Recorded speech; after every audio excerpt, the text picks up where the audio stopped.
मैं एक बात आपके बीच जिम्मेदारी के साथ करना चाहता हूं कि कोई अल्लाहु अकबर कहने से मुसलमान नहीं हो जाता, कोई जय श्री राम कहने से हिंदू नहीं हो जाता, लफ्जों से किसी का धर्म नहीं बदलता।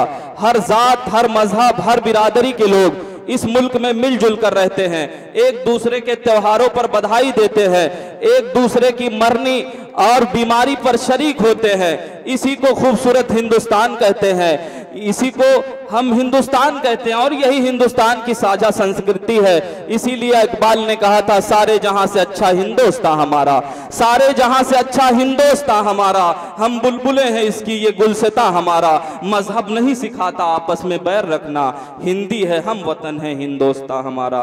दोस्तों, ये हिंदुस्तान एक दुल्हन की तरह है, हिंदू और मुसलमान इसकी दो आंखें हैं। अगर किसी एक आंख को तकलीफ पहुंचेगी तो ये दुल्हन कानी और बदसूरत हो जाएगी, इसकी सुंदरता में कमी आ जाएगी।